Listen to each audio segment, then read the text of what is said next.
Welcome in, ladies and gentlemen, as we get ready for the fourth and final day of the D3Hoops.com Classic from South Point Arena in Las Vegas. It's the final day for the 2018 version, the 9th annual, here in Las Vegas. I'm Dave McHugh. You just heard from Pat Coleman as he sang the national anthem. It has become a tradition here in Vegas. He sings it at least once in the event. We're getting ready for the final game. It will feature the Emory and Henry Wasps, who enter at 9-3, having gotten their win over, who did they play yesterday? They played Edgewood in their contest yesterday, winning that one 9-3. The ranked Pirates of Whitworth come in at 9-1, having survived against Johns Hopkins yesterday in a dandy of a ball game. And we expect Whitworth certainly to, well, we hope Whitworth will stay a little bit on their toes as Emory and Henry is looking to do what Johns Hopkins almost did, and that is to knock off the 9th-ranked Pirates.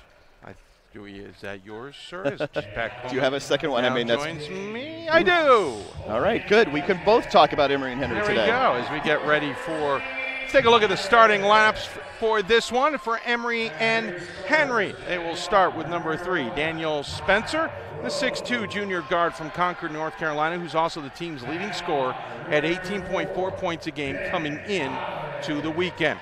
We'll start at Theron Suggs, a 6-foot sophomore guard from Raleigh, North Carolina, wearing the number 4 bib. He has started every game this season along with Spencer, and he was the one who kept them in the game against Edgewood to the rest of the team. Finally realized the game was happening. Number 12, Anthony Williams, gets his first start of the season, the 6'4" freshman guard from Lynchburg, Virginia. Alec Wynn, wearing number 20, the 6'6" senior forward who started and played every game and is third on the team in scoring and fourth on the team in scoring and leads the team in rebounding with a double-double, 11.7, 11.6. And then Jarris Hendricks, the 6'4" senior guard from Mechanicsville, Virginia. Starting lineup for Whitworth, they will start their usual 5. Wearing number 1, Kyle Roach, the 6'5" senior guard from Marinwood, California. Number 4, Ben College, the 6'1" junior guard from Portland, Oregon. The team's leading scorer coming into the weekend at 21.5 points a game. Hit a couple big shots against Johns Hopkins. Number 22, Jared Christie, the 6'6" senior forward from Spokane, Washington. Number 23, Jordan Lester, the 6'2" junior guard from Sammamish, Washington. I'll get that right someday. And number 35, Ben Bishop, the senior post, 6'8", as well. No bigger shot for College than the 3 with about 30 seconds to go that tied that game up. And then Jordan Lester finishing it off with the layup with 1.1 to go. That was just yesterday? That was just yesterday as we are underway. Emory and Henry wearing, okay, I'm going to say dark uniforms, but Pat, what color specifically would those be? Yeah, I would call that like a slate gray. Okay. I know they're like a yellow and a blue, but it's like Where is Ira Thor, sir? Because the numbers are slate gray as well with the yellow piping. With a nice bright orange, really, piping even. Hashtag, was it Unithorms? Unithorms. You know, I mean, we're sitting here courtside, and they're legible to me. You can't see them on camera. Our camera operator's not moving the camera. You're going to see me wave. There's nobody up there. Well, we got a problem. Pat Coleman's probably going to handle that for a moment. Because on the free throw line after the missed opportunity is Alec Wynn, the 6'6" senior forward from Asheville, North Carolina. Trust me, he's there. We'll call it by radio.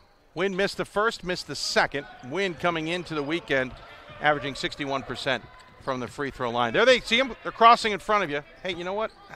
It's not going to be seen very well, but we could go this route. Let's try this. Oh, I just saw it move. So we'll go back to that shot. There we go. Back underway. Pirates in their home whites with crimson numbers and trim with a little black in there as well. Ben Bishop, the reverse layup is missed. So Emory and Henry's going right to left, attacking to the left. Suggs has possession of the ball, being guarded by Roach. Bounce pass to the near side, and it's Jordan Grant.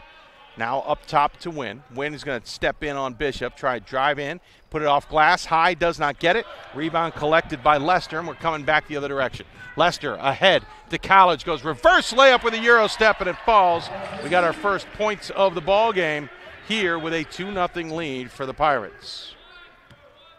Taking their time coming up the court come the Wasps. Wasps are blue and gold. Those are the gold trim you see and piping around the numbers and on the lettering of these grayish uniforms.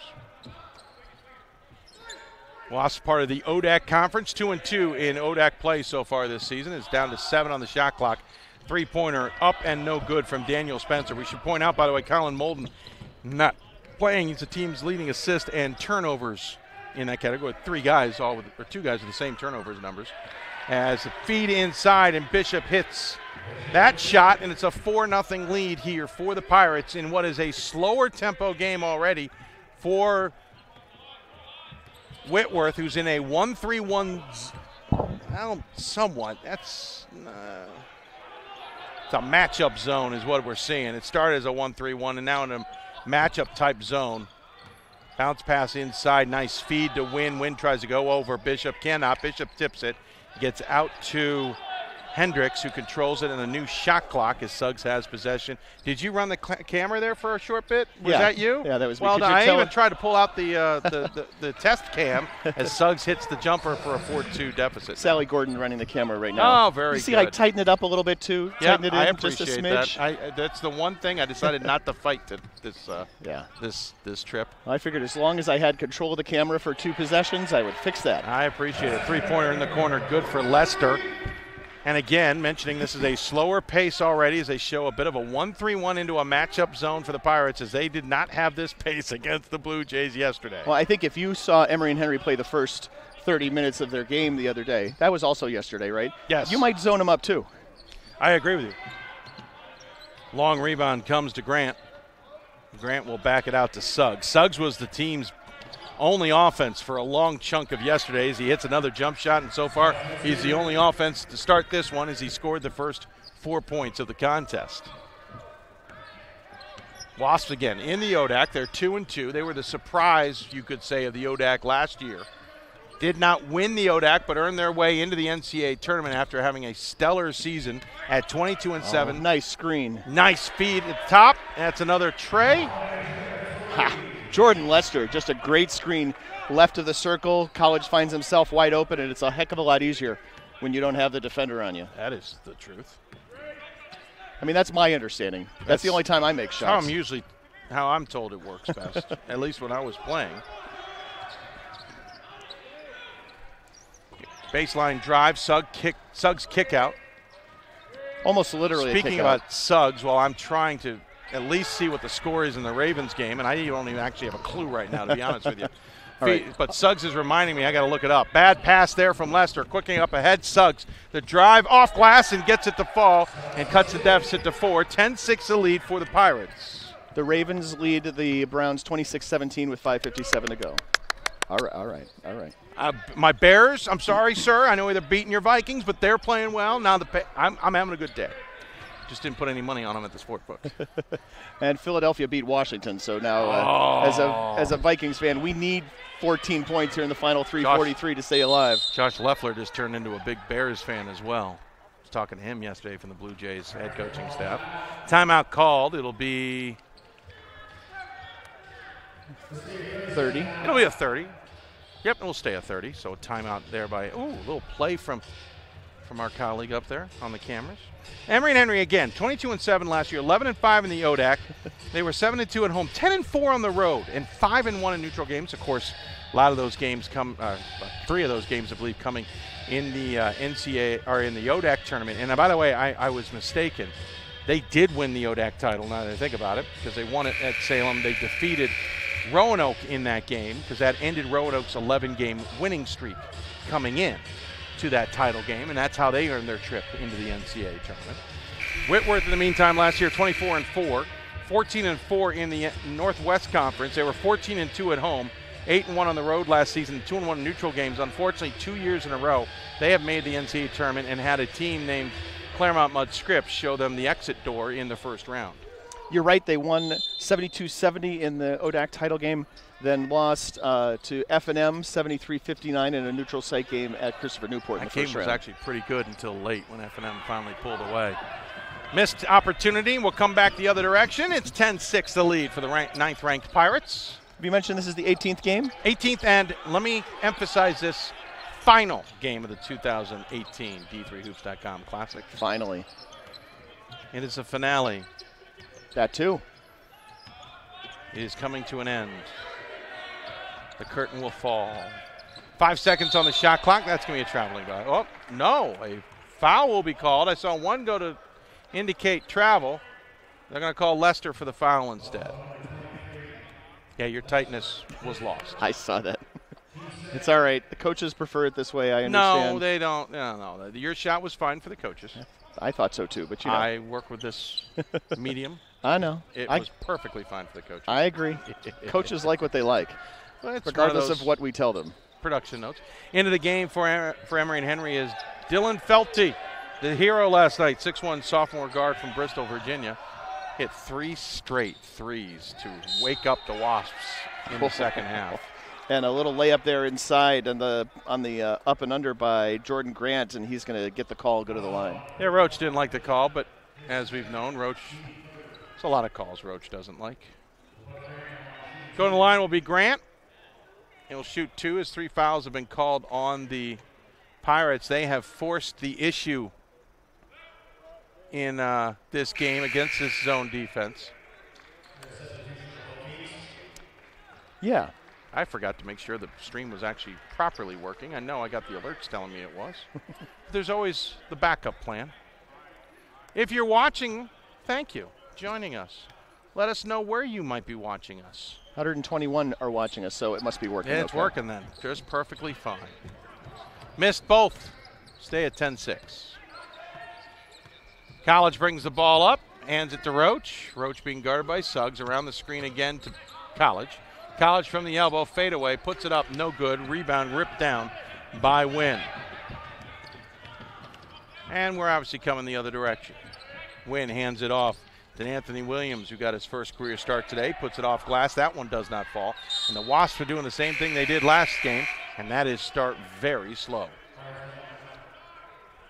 That is true, and it's one thing to do that against Edgewood. It's another thing to do that against a top 10 team. I know that's fairly obvious, but I think that's what the analyst is supposed to say. It's supposed to start with the obvious things. So I start with the obvious things after moving the camera.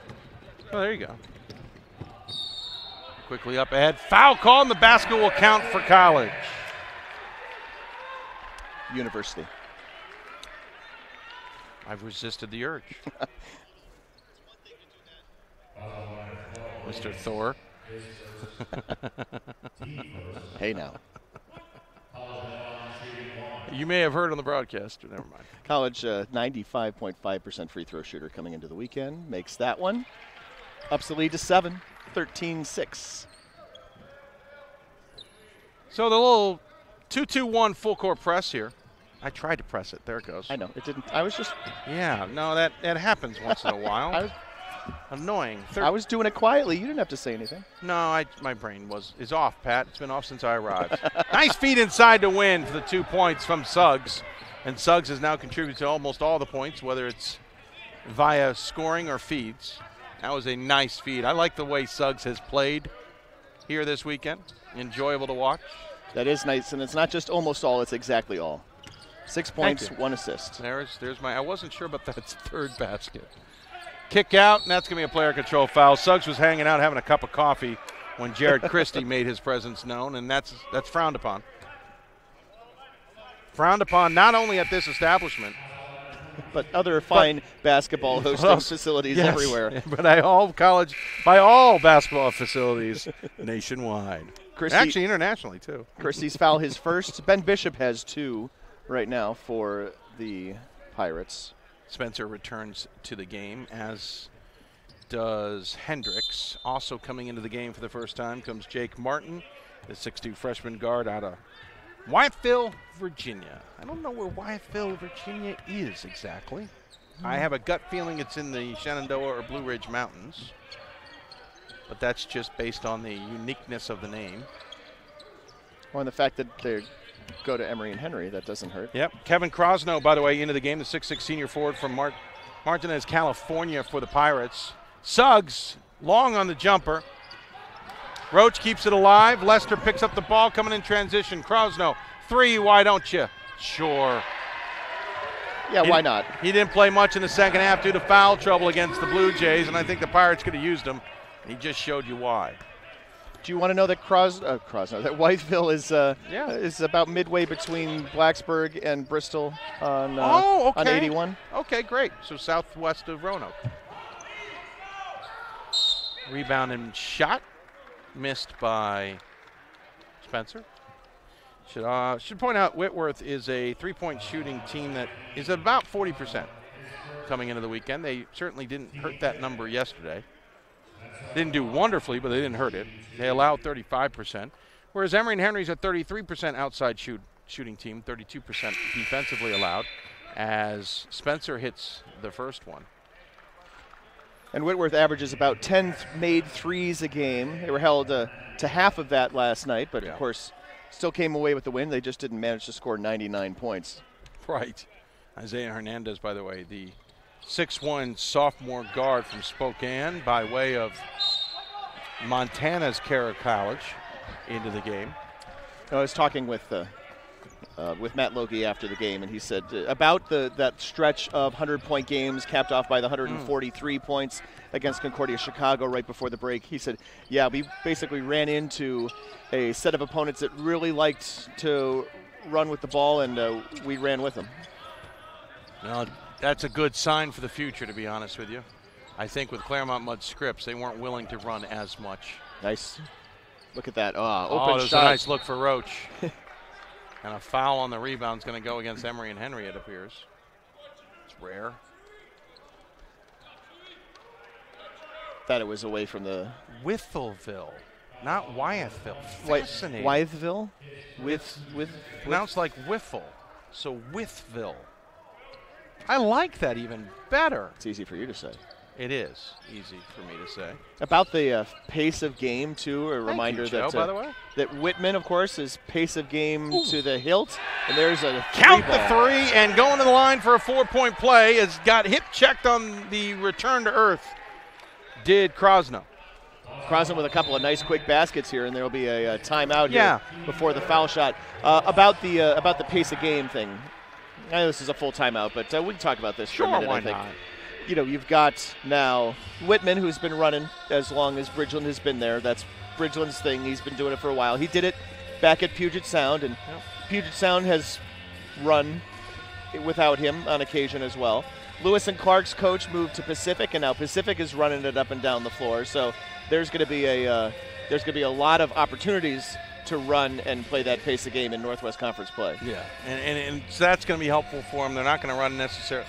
Well, Whitman's certainly happy to go up and down if they need to go up and down too. They're also a team, though, that can slow it down. It goes both ways.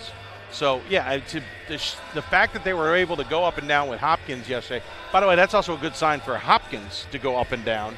I'm not encouraging everybody to start playing, sprint ball, but it's nice to see that they're adaptable, somewhat comfortable, or at least can adapt and get in sync with playing a high-tempo game. Back in the day, Emory and Henry under Bob Johnson spent a couple of years, maybe more than a couple of years, running up and down the floor as well. That is true. Good point. Good times. The late Bob Johnson, I should say. 11:33 left to go in this contest. Thanks for joining in. If you are listening to us via South Point, thank you for I want to wait until I know you're South Point is in break. We'll have to come back for that. And we are here at the South Point Arena in Las Vegas. If you're watching this game in South Point via the television in your hotel room or somewhere else. Channel 4. Yes, Channel 4. You're right. Thank you for joining us. As the 4-point play is good. I turned on my TV for the first time today. I've turned it every night, but today was the first time I turned it on for purpose. Yeah. Thank you for joining us here at South Point. But if you're watching us via your mobile device computer, maybe you're watching us on the big screen, whether it's through the YouTube app on Apple TV or Amazon Fire or Roku, however you find us. Thanks for tuning in, everybody. Roku. We have a number of you watching. We appreciate you joining us. Of course, our partnership with YouTube, that's not officially a partnership, but it sounded really cool, as putting the shot up there was Grant, as he will be fouled. I would not want to claim a partnership with an entity that is not actually partnering with us. That smacks of something kind of unethical. It's just, stretching the truth. Like taking photos that were sent to you and then. Oh, deep cut. Deep, deep cut, folks. As Some Grant. Some have been cut deeply. Grant goes the line. He was 4 for 5 on the weekend, or coming into the weekend. He missed the first 2. Hits this one. This kind of reminds me, one of the things that Hopkins struggled with was hitting some free throws. Yeah. We talked about the win they could have had in the opening game of their opening game of the D3Hoops.com Classic, as Grant hits both. Vila missed 1 of 3. He second miss of the season, and then he missed a handful yesterday. And talking to Coach Loeffler, Josh Loeffler of the Blue Jays, I finally figured out why, and it makes total sense. O'Neal being sick affected Vila's playing time. A nice move inside by Chewy Zevenbergen, who had not played yesterday, but he gets that one to fall, and he's going to go to the line for a three-point opportunity, much to David Wilson's chagrin. But Vila was playing 30 minutes instead of playing a split role with O'Neal. O'Neal only got a handful of minutes, so to be blunt, Vila was tired at the end of those games. And I think, I know it affected his free throws. And so something to consider is just sometimes the illness of a player can really change things. And Hopkins was already dealing with the fact that one of their players is out for the season, their leading scorer in Delaney. And they still nearly beat the number 9 team in the country. Zevenbergen completes the free throw. It's a 12-point lead right now. Grayson Collins into the game. Oh, no, I apologize. Jared Christie back into the game, and along with Hendricks. Also into the game, Sam Lees, our Christchurch, New Zealand native. Sorry.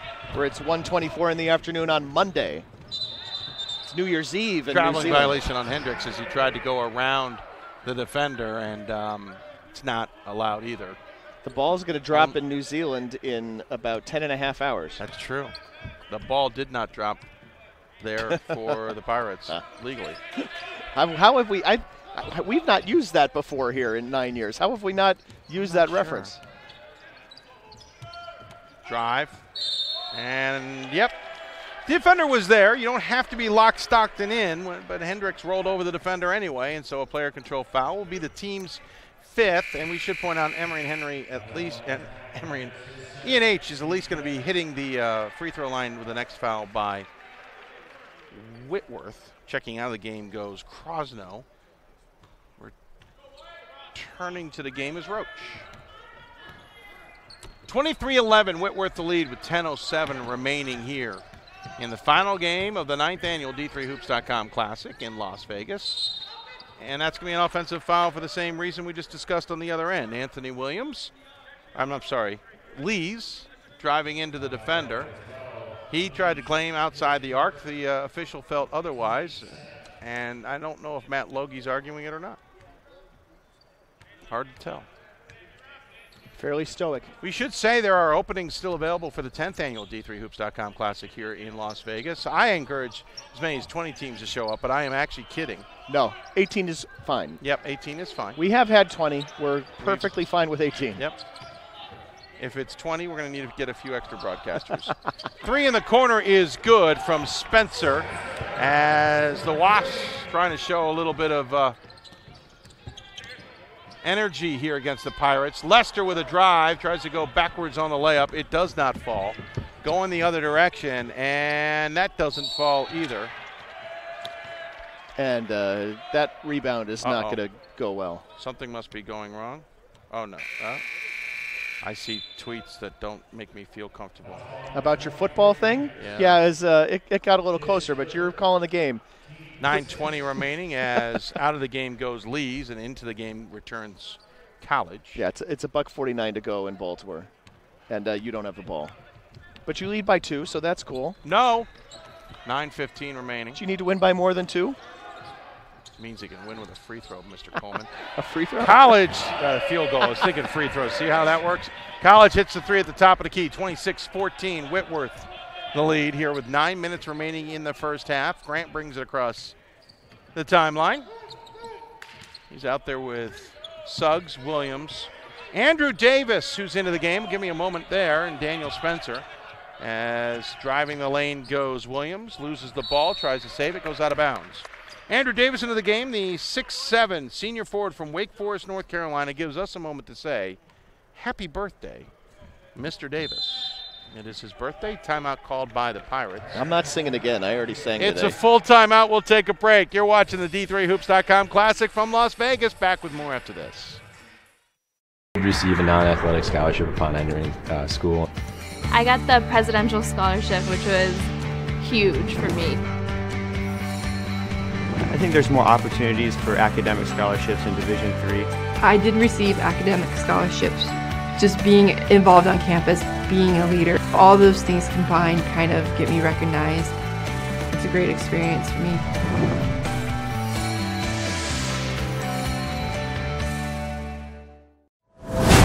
Big shots. Big dunks. This trophy is not given. It must be earned. The 2019 NCAA Division III Men's Basketball Championship, March 15th and 16th at the Allen County War Memorial Coliseum Arena in Fort Wayne. With his third triple. Visit ncaa.com/tickets and secure your seats today. Next time, well, that's not true, but ultimately these teams want to get to Fort Wayne, Indiana to play for a national championship. I was going to say the next time you and I are gathered for basketball and maybe calling, I don't want to say maybe calling games because that's certainly up in the air, but Yeah. none of that's true because we may have some other plans that we'll announce in the future before Yeah, we'll see you Fort later. Wayne. Yeah, we will be seeing each other rarely. It happens, but we'll see each other a few times during this season. 8:40, we'll leave you hanging, folks. Tune into Hoopsville later in the season to find out more. 8:43 left here in the 18th and final game of this year's D3Hoops.com Classic, and Whitworth's got the lead on Emory and Henry, 26-14 here in the first half. College now hands it to Christie, kick out to Roach, back inside to Hendricks, back to Christie, who finds a home off the backboard, and it's 28-14 as both teams will now be shooting the 1-and-1. Nice ball movement. I really liked that. Whitworth just flinging the ball all around the place. Yeah. Share the ball well, to say the least. That was what was fun about yesterday's game against Hopkins, as the drive to the lane is good for Spencer, who has made his presence known more in this game than he did yesterday. But both teams moved the ball so well. Is that ball deflected out of bounds should remain Whitworth? No, they're going to say it just got flat out mishandled. So it goes back to the Wasps. But both teams moved the ball so well in that game yesterday between Hopkins and Whitworth. It was fun to watch. Disciplined, fundamentals, high quality Division III basketball. Those high are energy things that happen. too. That too. Yeah. Krosno back into the game for the Pirates, and as they show that 1-3-1 they've basically been showing all game. It's interesting. Krosno will be up the top here. I'd love to hear Chris Posadzki's break of this. He now disappears and runs into the middle, and Roach takes over the top. It's a fascinating little point of view on that. Suggs for three, and it's good. Trying to keep his team in this. They're having some trouble in transition defense. You hear David Wilson screaming out assignments. Feed inside, Roach blocked by Spencer. Roach didn't see that coming. Nicely done. He wants to say something official. I can see it in his eyes. Spencer for three, no. Rebound collected by Suggs, leaves it short. Cannot get the rebound. It'll deflect out of bounds and remain with the Wasps. That was a great block by Spencer coming in on trailing Roach on that play. Yeah, absolutely. The closing speed was phenomenal.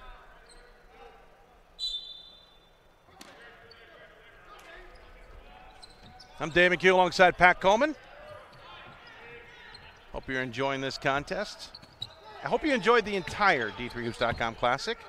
We had some good games, and it's fun to see a mixture of Division III opponents. It's getting more and more diverse here in Las Vegas. Right. Where else would you see Ramapo against Linfield? Absolutely. Well, you have to see it at the D3Hoops.com Classic because it involves Ramapo. Oh, well, unless, right, Ramapo's going to play somebody. He's going to get a foul by Grant trailing 80 feet from the other end.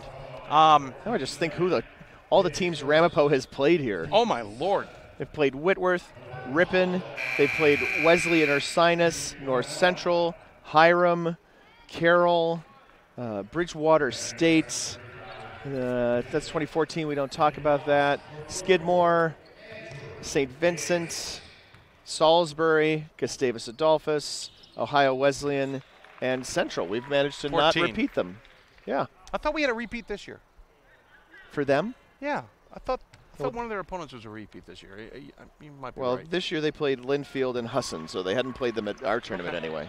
Yeah, my mistake. I just thought somehow we had done that. 30 to 19, 6:45 remaining. You know, that's not something we've spent a lot of time doing, is avoiding rematches. A few. I know a few that we tried to avoid, but those are the obvious ones. Shot by Suggs missed. Well, true. And Whitworth has been here many times. Right. And Stevens Point has been here multiple times, and Whitman has been here multiple times. So we had a repeat last year, but we actually, by design, three-pointer good, or deuce good for Suggs. The Whitman versus Stevens Point, but that was kind of, okay, now we want to see that again. Right. You had to have that game. You can't have those two teams here and not play them against each other. Especially after the history they had the previous time when Whitman nearly knocked them off. Instead, Crosno missed the three. Instead, Eric Ridgeland got ejected. And as I said, turning point of the program, and he's agreed. That was part of the turning point of the program. They changed their mentality after that game and after that season, as the put back does not fall for. How did that not fall for Spencer? Now that's where you're waiting for the ball to drop. Yeah, literally. It bounced probably half a dozen times, five of them on the back rim. Roach is going to drive, kick it out. College for three. Nope. And Suggs hauls in the rebound. Chatted with College after the game last night. You can find that on our website for the D3 Hoops Classic or on our YouTube channel. Missed shot coming the other way. We'll have a conversation with Emory and Henry here after this game to close out the full set of D3Hoops.com Classic conversations. College trying to come around the screen, well defended. In a double team, they left Bishop open. Undercut, surprised no call there. It falls for him as he tried to go for the slam dunk. 32-21, but it felt like the defender came in late and undercut him. I was really impressed by how College kind of threw that bounce pass between the two sets of legs. Agreed. Threaded the needle. Yep. In close proximity. Again, there's that 1-3-1. Then Roach rotates up. Crosno rotates into the middle. They're kind of just matching up here. They're playing loose at the top and matching up, at least maybe on that possession. It's not always the same, it's obviously. Just where long three from College now. Well, I think it's wherever E&H is going, but it's definitely got a 1-3-1 feel to it. But you're right. That's why I said earlier I thought it looked like a matchup too. Grant gets that one to fall. And timeout David Wilson. He wants a full timeout. We got a long day of basketball. We're going to take a break as well. You're watching the D3Hoops.com Classic from Las Vegas. Whitworth leads Emory Henry 32-21.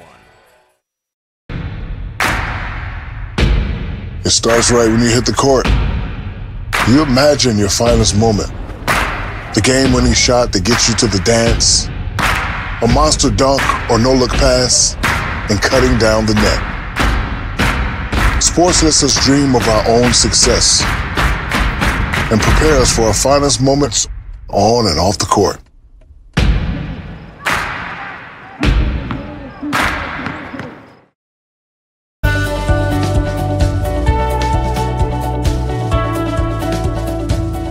I just wanted to get good grades and to do well, but it also made me realize that I have a lot of career goals. You're there to get a full college experience, not only participate in your sport, but participate in things outside of that, and it's all about growing as a person. My coaches have helped me with figuring out who I really am. Their lives are dedicated for us to succeed.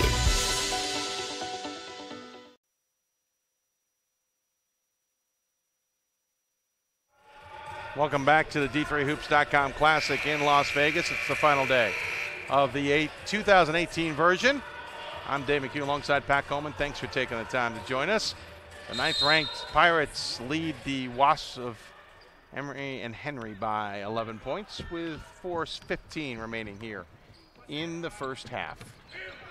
Kick out Lester to College. College being harassed. Works his way in, puts up the shot and gets it to fall over Spencer. That was pretty impressive. Actually, not Spencer. I apologize. Jamie Clark. That's just a hard-working possession for for College. I really like that. Jamie Clark in, the 5'9" junior guard from Lexington, South Carolina. College leading scorer coming into the tournament at 21.4 for Whitworth. Roach with 18, Lester with nearly 13, which you have to do if you score 99. Win was open, but Lester had that red. Up ahead, Lees misses the shot. come back the other direction as suddenly this game has gone a little bit up-paced. 3.5 to play in the half. Wynn changes his mind on passing it off. Now needs help. Tries to get creative. Bishop read it, but it's picked up by Clark. Trying to set the screen with Wynn. College wouldn't let it happen. Into the corner, deflected out of bounds by the Pirates. It'll stay Wasps' possession.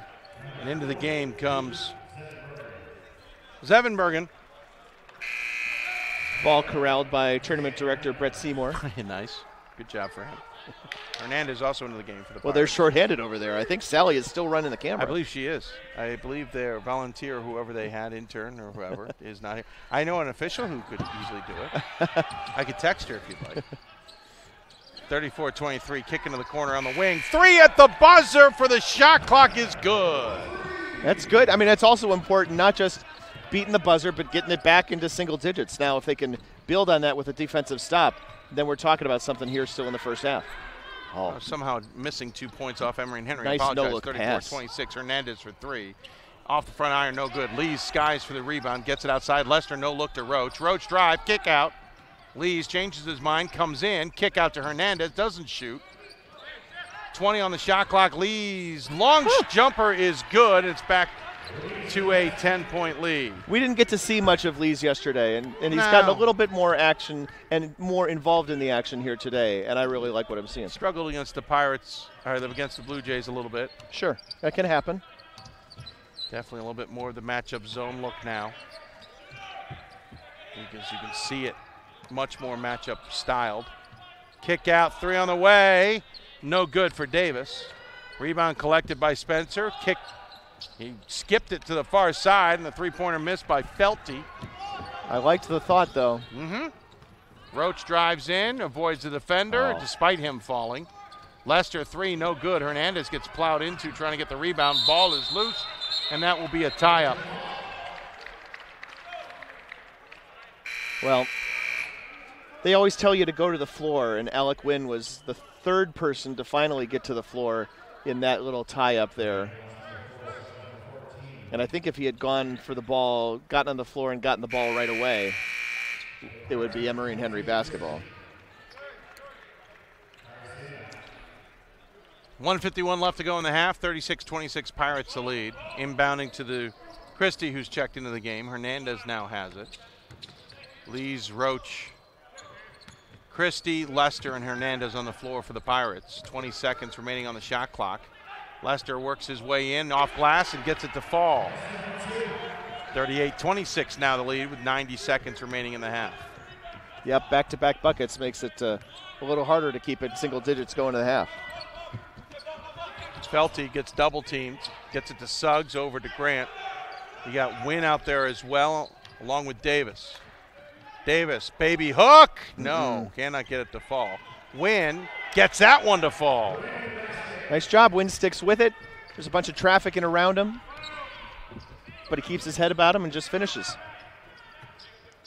1 minute remains here in the first half. Lester with it. Christie doesn't seem to know what Lester wants to do, but finally they figure it out. Kick into the corner to Roach. 10 seconds on the shot clock. I heard someone from the Whitworth bench saying, just shoot it. I did. You 5. Lester in trouble. Outside, Christie for 3. That beat the shot clock too. Jeez. That works. Christie, who's 3 of 10 from deep coming into the weekend, buries that one at the shot clock buzzer. And down to 22 seconds. He's 1 of 1 today. Yeah, there you go. I don't think he took any against Hopkins. I could be wrong, though. There were a lot of threes chucked up in that game. They need to keep Not as many by the Pirates. 3, no good from Felty. 10 seconds on the clock, and Whitworth get one more. Lester, hold on to him. I don't. Wynn is just holding on to him as he's going. Roach to Lester for 3. No. And there's your buzzer at the end of the first half. 41-28, the lead for the Whitworth Pirates over Emory and Henry here at halftime. And Pat, Emory and Henry sticking around. They're not over intimidated here, but at the same time they're struggling to make a dent. Yeah, they're sticking back. Around is maybe not the They're lurking. They're in and out of it right now, right? Yeah. They're currently down by 13, not the best way you want to go. They keep poking their head in the room. There you go. They're poking their head in the room right now. They want to take that step, get across the threshold. We'll see if they can do that here in the second half as it comes up. Before we go to the break, though, I was talking, and you hear coaches say this all the time, right? When you've got a deficit that's a double digit or seems somehow unmanageable, they feel like they get a little burst of momentum when you get it cut to single digits before half. And now with all of this analytic data available, I'd love to see somebody go back and parse a couple years worth of box scores to see if there's any truth to that at all. Is there any difference between a team being down 10 at the half or being down 9 at the half and how often they come back to win the game? That would be interesting. It would be. It seems doable. Obviously, you have your outliers, but that would be fascinating to learn. So we're going to do that at the half. No, I'm not. You can. No, I don't have those abilities, but I'd be interested, anybody out there, of the 151 of you watching. We'll be back in about 10 minutes or so. Yeah. 41-28 the lead. We'll give you stats when we get back. You're watching the D3Hoops.com Classic. Presented by us here at D3Hoops.com and Sport Tours International from South Point Arena in Las Vegas. Back with more after this.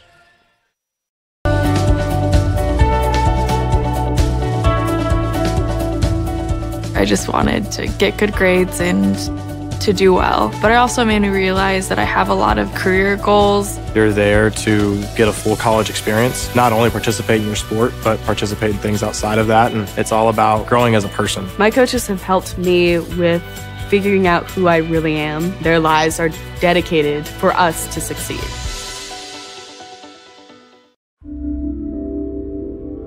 This is why we love sports. It's in the way they play, free from the pressures and all the money talk. Playing for simply the love of the game, where everyone has a shot at their definition of success on and off the field. This is what we love about sports, and what we can still love about college sports.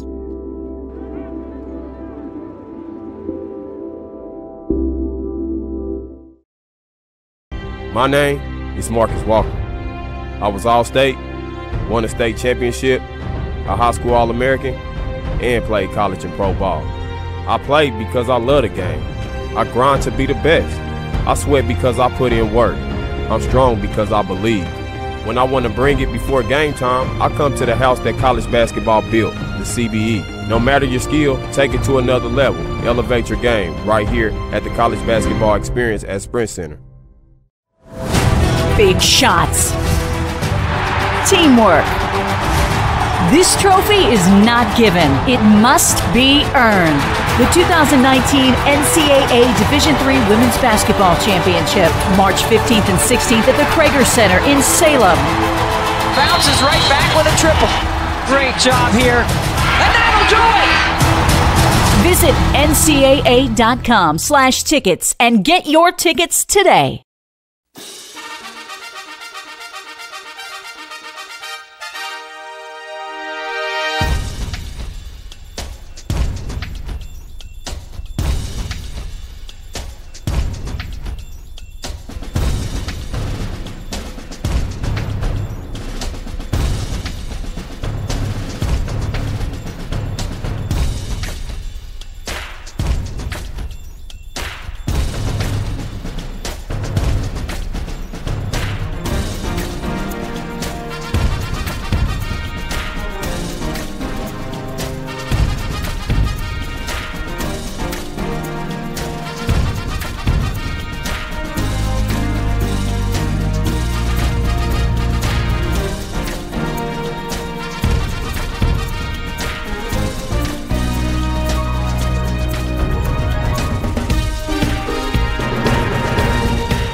It starts right when you hit the court.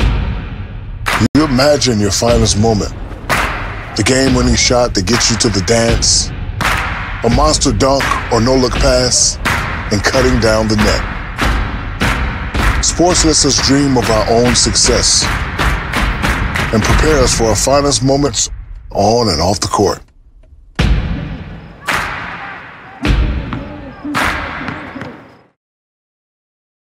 It's on us to stop sexual assault in any way that we can. To get a friend home safe. To never blame the victim. It's on us. To stand up. To make our community safe for all. It's on us. It's on us to look out for each other at parties. It's on us. To be more than just a bystander. To step up and say something. It's on us, all of us. To stop sexual assault. Learn how and take the pledge at itsonus.org.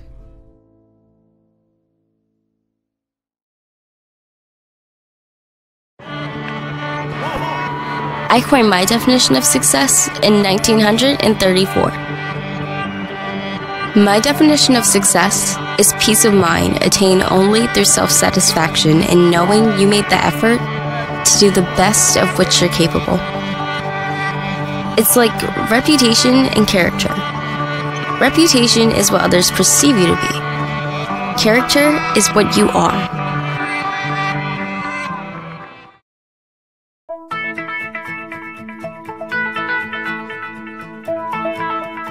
College has given me the flexibility to pursue my passions and my interests, and I've recreated my identity for myself aside from just being an athlete. My greatest personal discovery has been that I am capable of doing things that I didn't know I was capable of doing. To be able to study what I wanted to and continue to play the sport I love, all of those things came together very nicely in one package in Division III.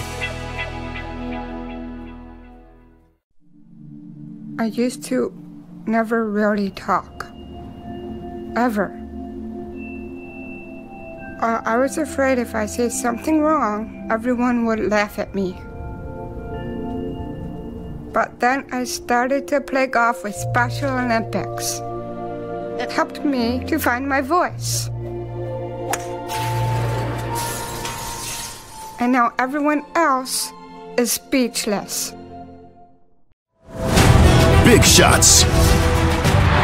Big dunks. This trophy is not given. It must be earned. The 2019 NCAA Division III Men's Basketball Championship, March 15th and 16th at the Allen County War Memorial Coliseum Arena in Fort Wayne. With his third triple. Visit ncaa.com/tickets and secure your seats today. Great moments are born from great opportunity. That's what you have here tonight. That's what you've earned here tonight. This is your time. Now go out there and take it.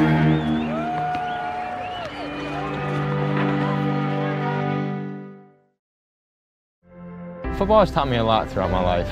It's definitely had a huge imprint on who I am as a person. Competing at a Division III level created that opportunity for me to go to college. Not only was I the first one in my family to graduate college, but I was really the first one to even go. Being the first one, I'm breaking that cycle, and now that I've graduated, I'm not sure what's the next step, but I know I have a lot of doors open. And a lot of those are open because I played football and ran track here at Otterbein.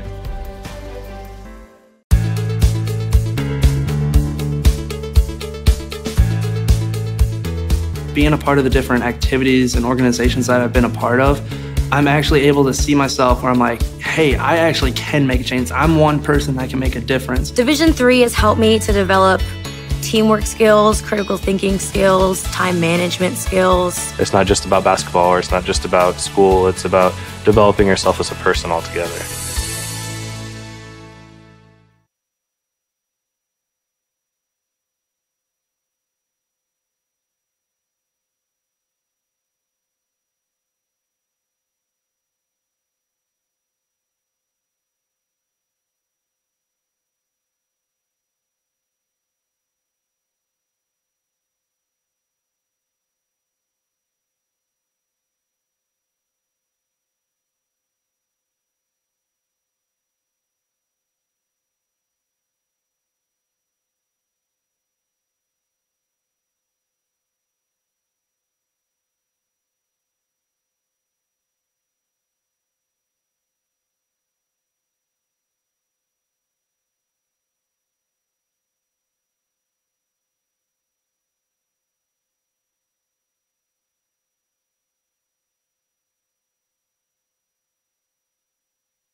And welcome back here, courtside at the South Point Arena. Here at the D3Hoops.com Classic. Day 4 is a short one, and it's the final one. And the 18th game is the last, and all she wrote. We could play multiple overtimes in this game if we wanted to. Dave is like, you're interfering with my dinner plans, sir. I will turn this screen around. Yeah, all right. Anyway, at the half, Whitworth leads Emory Henry by the score of 41-28. And let's take a look at your halftime stats through 20 minutes of action. You see, of course, the score 41-33. Emory Henry with the 11 of 32 shooting, struggling from beyond the arc as well, just 25%. Also from the free throw line, really struggling through the first 20 minutes, 3 for 8, 37%.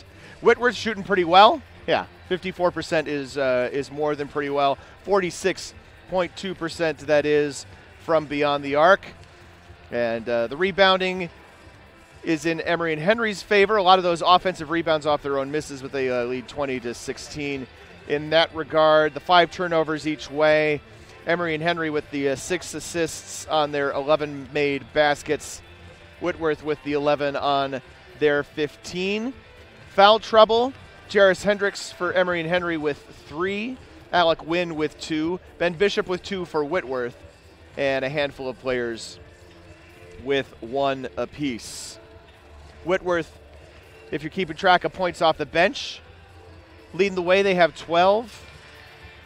Whitworth with a bit of an advantage on points in the paint. And that is where we stand right now. Emory and Henry, David, really struggling from the floor, really struggling from beyond the arc. Yeah, and they've been really struggling from the floor and beyond the arc this tournament. Now, granted, those threes started falling in the second half, late in the second half against Edgewood, and that's how they got their victory. But against this Pirate squad, that's a taller hill to climb, to be blunt. Edgewood and Whitworth are not the same team. So if Emory and Henry wants to get back and maybe get a chance at this, they got to start hitting shots in the opening minutes of this half, or this is going to be too tough a hill to climb. The one thing they're doing well, right, is they're getting those offensive rebounds, but they've only scored 9 second chance points off of those 10 offensive boards. Whitworth has scored 8 second chance points off just 3 offensive rebounds. Yeah. By the way, I want to thank all of you who turned off the football games once they were complete and turned us on. I know there's a few of you who have done so. We are in the last half of the final game before Pat and I get to take a deep breath, climb onto some planes, and head home to our families. Oh, that too. And I thought we would be even a little Vegas-y too. Well, that's why I said relax. But oh yeah. So I got to find some way to get some sleep, and I'm saying that mainly because the family is listening. I am not interfering with David's sleep whatsoever. No. I have other interferences, and none of them have to do with you. Yeah, hello, Mr. Official. He sees the camera. Swarthmore over Middlebury today, 82-80. The rest of our inner group of our staff went to that game. Yeah, oh, that's right. Yeah. And what was the score again? I'm sorry. 82-80. Swarthmore over Middlebury. Okay. Yeah. Okay. Pretty good battle of teams that. That's not going to help my top 25 ballot one damn bit. That's a bummer. And now for the second half. I get a little bit more time to think about it. Now for the second half of play-by-play, we send you over to Dave McHugh. I'm back. As we get going, yeah, at least I get a little time to think about that one, which may only make things worse. Yeah, there will be more games if that's even better or worse, too. That's what I mean. Yeah, that's what's going to make it worse. To start the game, a drive by Spencer is no good, but he's going to go to the line to shoot 2 right out of the gate. Spencer's on the floor with what looks like the starting lineup for Wasps on the first miss. Spencer, I know it around Suggs, Anthony Williams, Alec Wynn, and Jarris Hendricks. You were saying? Hendricks with the 3 fouls. I mentioned briefly during the halftime stats the foul shooting. 3 for 8, then 3 for 9, now 4 for 10. That's you can't afford to give away points when you're down 13. No, we talked about how Hopkins it cost them too on such a good shooting team. But granted, there are circumstances. But Emory and Henry's not a good free throw shooting team at 67% coming in. 3-pointer from Lester goes up and over the backboard, and Lester rolls his eyes at that. Lester's out there with Bishop, along with Christie, Roach, and college, soon to be named university. Yeah. All right. I guess that joke wasn't super funny. No. Now there's a 28 megabyte promo there in that channel for you. Check that out in a bit. Pat cannot take you out. No, no, no. You need to go to bed. You've been warned, At sir. 6 p.m.? I have to be up at 4 a.m. local. I get that, but you're not going to go to bed at 6 p.m. No, I might go to bed a little later, though. That's fine. At least try. Drive by Christie, no good. No if folks who know me well hear me saying I might go to bed a little later than 6 p.m., they are laughing right now. No midnight fountains at the Bellagio today. No midnight fountains at the Bellagio, no. I've seen them. They look nice, but no. Drive to the lane was no good there for Christie on the floater, so he'll go to the line to shoot the free throws. Christie, the team's leading rebounder coming into the weekend. He is a smidge under a double-double for averages here. We'll see how the numbers shake out afterward, but 9.9 points, 9.3 rebounds coming into the weekend. But he shoots free throws at a 57% clip. He made that one.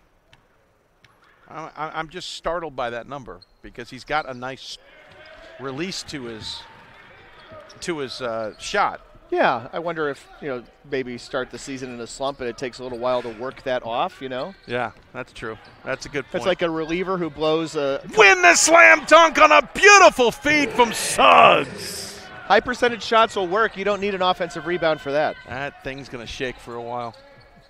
It's a good thing that's not the one your camera's pointed at. Yeah, thank you. Good point. Dang it. Hey, man. Now I've got another concern to think about. I'm still on top of my game. Bishop to Roach to Christie to Bishop, up and under and in. Some beautiful passing in that sequence. Bishop with a one bouncer to Roach, Roach the one bouncer to Christie, then Christie a nice little flip to Bishop. Yeah, like a couple of possessions we talked about in the first half, right? Just great ball movement, great job sharing the basketball. And you literally just saw the opposite. Yeah. Grant throwing it away, trying to get it to Spencer, and Spencer with a look to Grant like, what are we doing? Are we not on the same page? And they're not. 18 minutes left to go in the second half here. 45-31 lead for Whitworth. Emory Henry's got to start doing something now or this game's going to be out of hand with little to no ability to get back into it. Bishop, baby hook falls. I love the baby hook. Actually may not be by definition the baby hook, but it's a similar move with a nice little flick.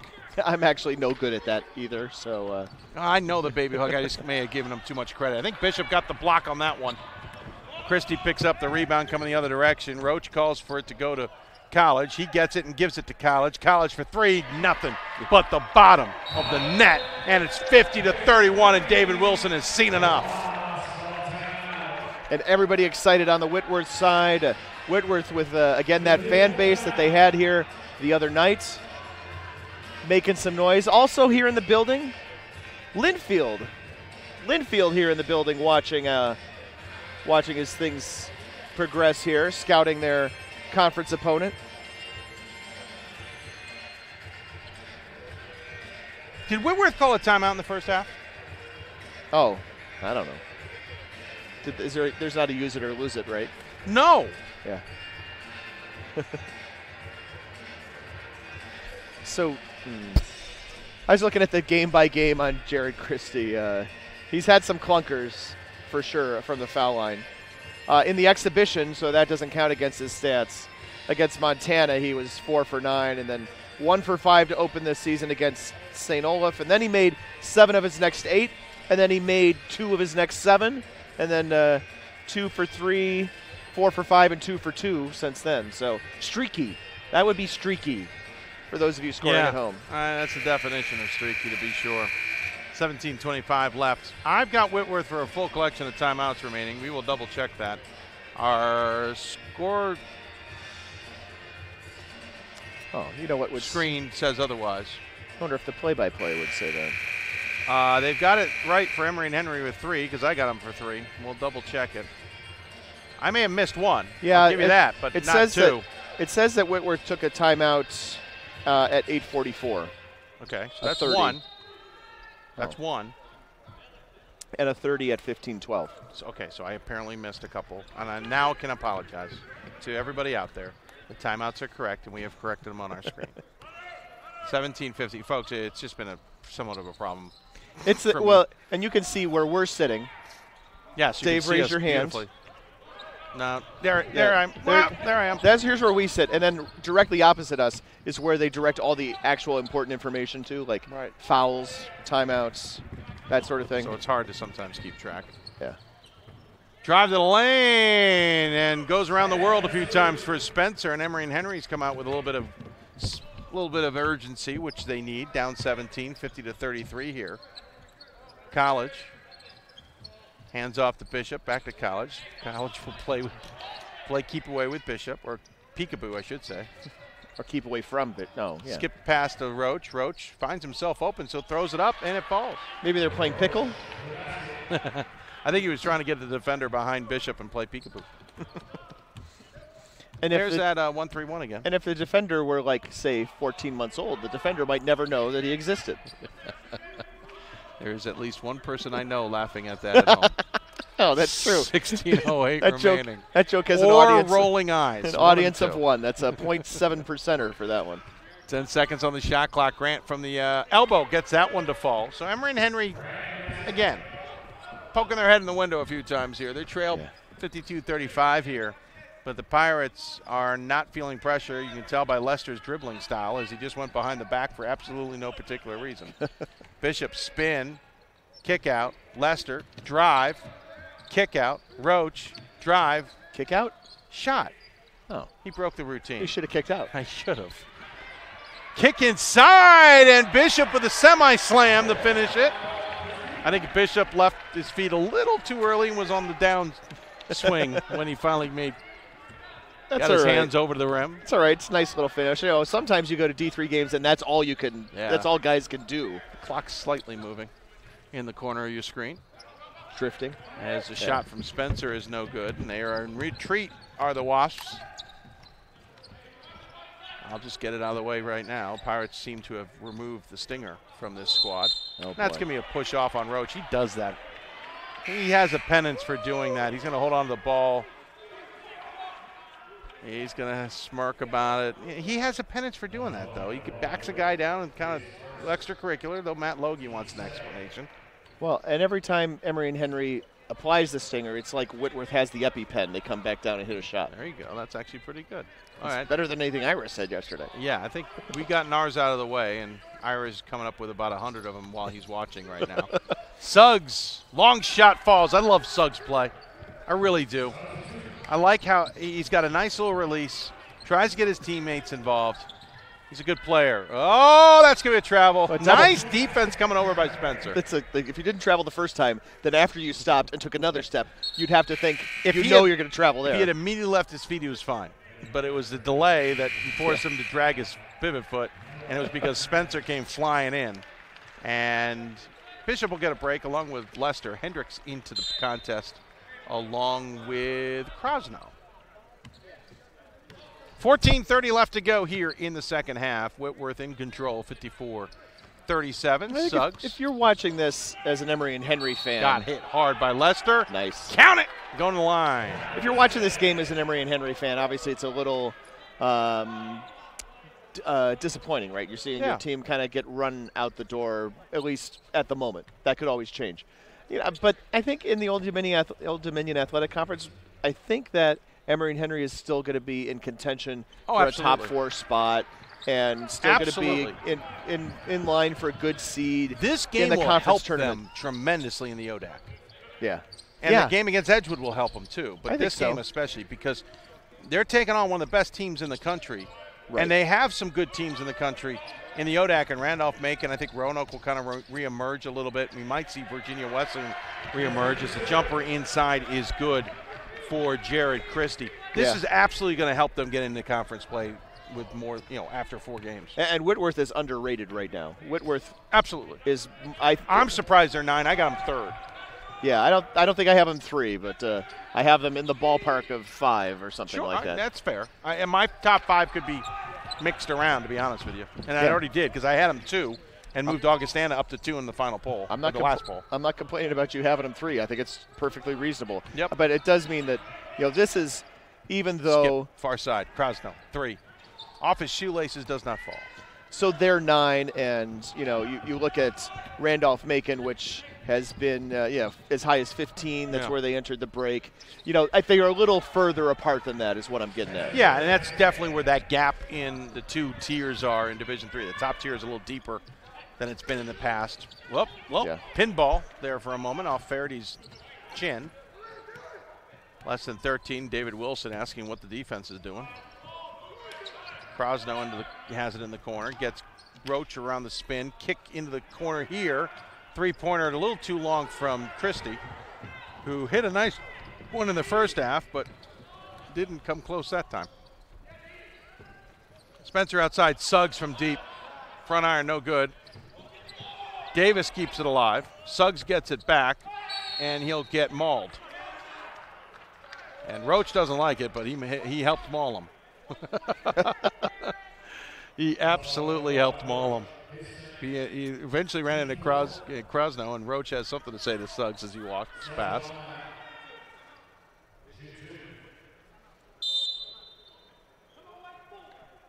Timeout called by Whitworth. I heard it that time. Timeout Whitefall. We'll take a break as well. You're watching the D3Hoops.com Classic, the final game of this year's edition. Back with more after this. The love of the game. But for those of us who are Division III student athletes, it's more than that. A lot more. Sure, the game is important. But as we work so hard to build both mind and body, it's more about team. That is why NCAA Division III teamed up with Special Olympics. And in giving the gift of sport to those for whom it seemed an impossible dream, we are working to make this a better world. Help us keep that dream alive. You can make a difference. Division III allows you to give yourself to other things. Having that free time allows me to pursue the things that I want to pursue. Division III athletics affords students the opportunity to, engage in the other interests in their campus and in their lives outside of that sport. It allows you to just be able to do everything you want to do. I wouldn't change it for the world.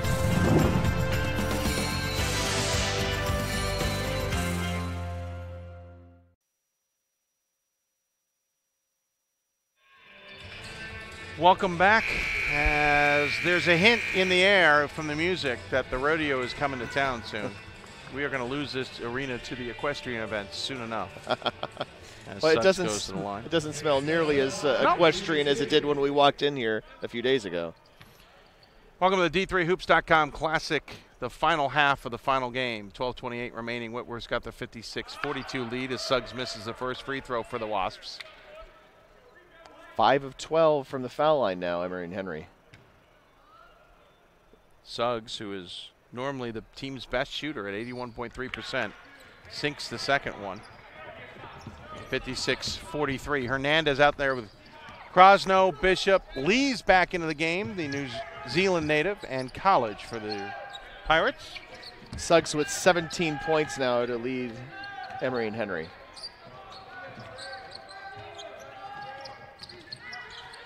Hernandez with it, 10 seconds on the shot clock.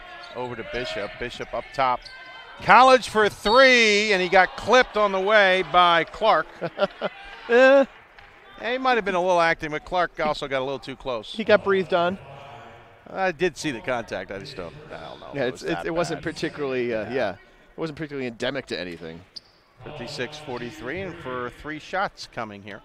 A little note on Lee's out of New Zealand, as we mentioned. Ryan Scott, our Around the Nation columnist, wrote a pretty good article about how Division III has become home of so many international students wanting to play college basketball. There's Australia represented certainly well in that. Some Europeans, as we've all been familiar with. Lee's reminds me of that. Go back into our Around the Nation section. You'll find that article there. It's worth the read. I certainly enjoyed reading it. I also know a couple of or at least one student athlete whose family enjoys the fact, though miss her, but enjoys the fact she's playing a Division III basketball. So Lee's is not a rarity coming out of New Zealand. It's neat to see. All of a sudden, it's 59-43 here on the Wasps. Wynn missed a nice looked opportunity there from the feed from Hendricks. And that's also not helping Emory and Henry here. If he had hit that, I would have changed his name to University. That was beyond deep. Suggs leads a 3-on-2, gets hit by his own teammate in Wynn, who didn't expect him to stop, and Suggs misses the shot. That is not a foul. It would be the Ben College Institute of Treyology. Ooh. Look at you. Would he be a reverend? Would be a what? Would he be a reverend in that? Oh, Institute of Treyology? No, it's not a theology. It's like a technology. Institute. Yeah, he'd be like he'd be the dean of the school of Treyology. College has it, far side. 6 to shoot. 5 now as he forces it up from the corner, hits the rim. Lees tries to grab it. Now Hernandez gets it somehow, and College will back it up under the direction of his head coach, Matt Logie, who was imploring the team to get it out of the lane. Under the direction is right. Stolen by Felty. Felty trying to go the distance, and Will over the outstretched arms of Hernandez and draws the foul. The Hernandez who had an outstanding block against Johns Hopkins Gardner yesterday in a similar situation. What I really was impressed with there on the part of Felty was about 15 feet away from the basket. His dribble got a little bit away from him. Dribble came up a little bit high, but he managed to get it under control enough to get it off and to get it to fall while being fouled. Agreed on all of that. So Felty on the line here for the three-point opportunity. Krosno back into the game for the Pirates. Spencer, Suggs, Wynn on the missed free throw by Felty, and Hendricks on the floor in a 14-point game as, again, E&H they're there. It's one of those kind of like they were against Edgewood or Linfield had with Ramapo, or Ramapo tried to do with Linfield. They need to get over the hump. Haven't done that yet. Leads with a beauty turnaround. Notice he went in reverse direction than you normally do. That's what you do south of the equator. That was a long walk to that one. Last quarter About of the game. A 12,000-mile walk, yeah. I think Pat might be the only one who actually got what I referenced there. I did, and I got it as it was developing. I was like, oh, my God, if he finishes, this is going to be awesome. Three-pointer is good as suddenly Emory Henry's heating up a little bit here, draws to within 13. Yeah, yes, they had spun the opposite direction than they normally do up here. They had missed 5 shots in a row before the layup by Felty, and now the 3-ball.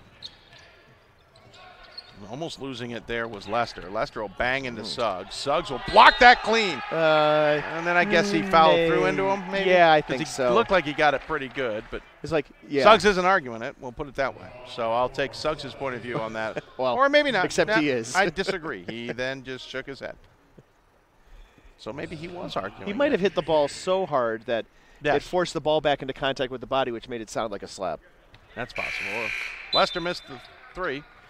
Gardner back into the game, gives Felty a spell. Oh, there's contact underneath as I see it on the replay. Oh, okay. Thank you. Yeah. 61-48. And by replay, I mean as the live stream goes by about 39 seconds later. I'd like to have replay. It is something, but we're going to need some extra bodies to help run it all. That's where we need that intern. Nice spin by Suggs. Woo! Off glass. Wow. Well done. All of a sudden, the lead down to 11 for the Pirates. And Matt Logie is sitting on the bench with his fellow Brooks Brothers partners.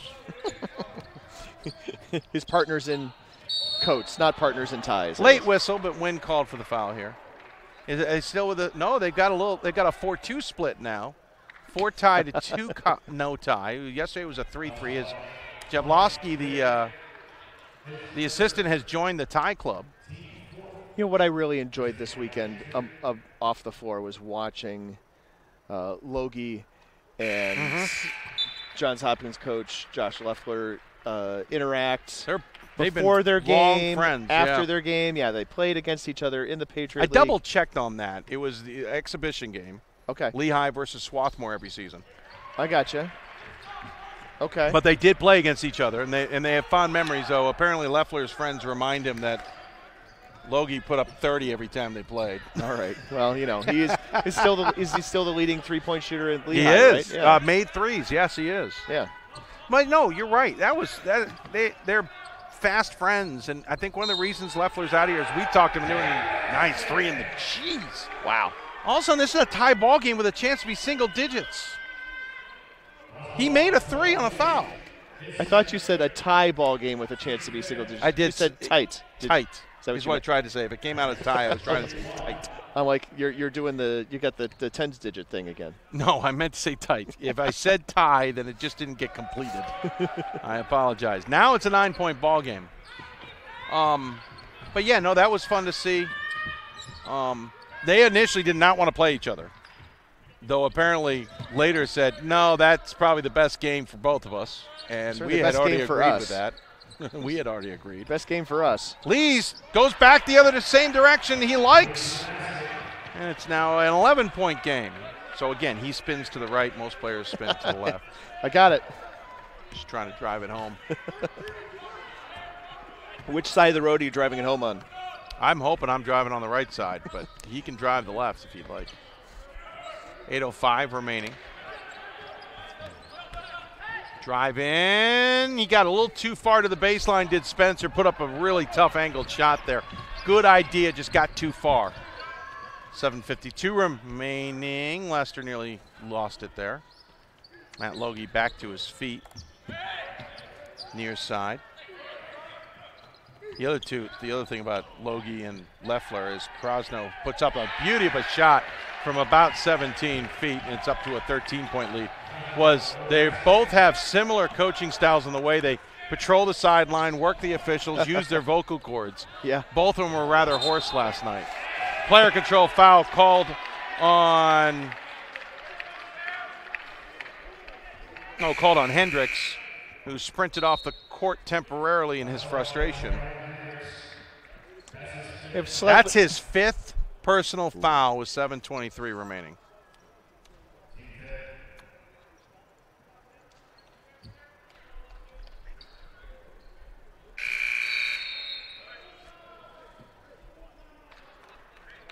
And now looks like they're going to take a timeout to discuss it after the 5th foul to figure out what they want to do. It's a full timeout. We'll take it as well. You're watching the D3Hoops.com Classic from Las Vegas. Emory and Henry trying to make this interesting. We'll find out if they can pull it off when we come back. It's on us to stop sexual assault. In any way that we can.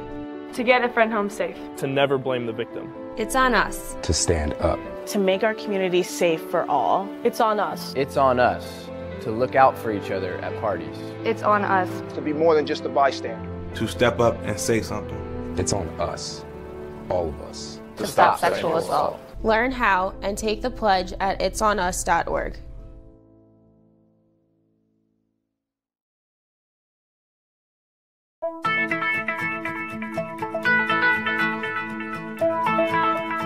College has given me the flexibility to pursue my passions and my interests, and I've recreated my identity for myself aside from just being an athlete. My greatest personal discovery has been that I am capable of doing things that I didn't know I was capable of doing. To be able to study what I wanted to and continue to play the sport I love, all of those things came together very nicely in one package in Division III.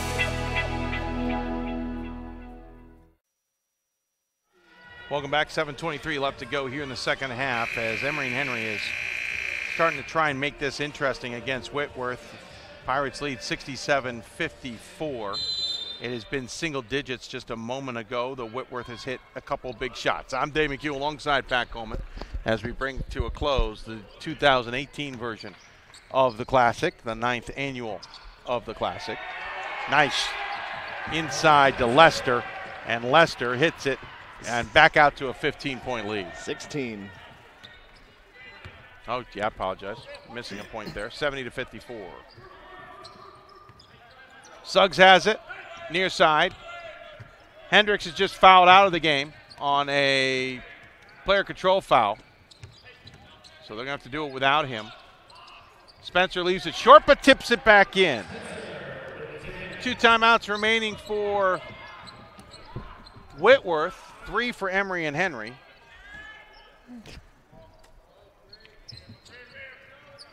Ignore the graphical change there, folks. Roach, bounce pass to Lester, blocked from behind. Roach should have just gone up with it when he had the opportunity. Yeah. Suggs being guarded by Lees. Suggs hit by Lees. He'll go to the free throw line. Best free throw shooter for the Wops. 70-56. Suggs was 7 of 8 here last night, and of course tonight we already mentioned him a couple times. He's 2 of 3 from the line. You know, I know that it says 70-56 on the scoreboard. I am not convinced it actually is. I'm not either. 70-56. Looks like they're working on that. There was a 2-point basket after the timeout at 67-56. I didn't think I missed a shot or I missed a point. Suddenly, it jumped the point on me. Yeah. 70-57 is what the scoreboard says, so that's why it says it on our system. It looks like they might be discussing it over there, so we'll see what happens here. As the next one is good as well.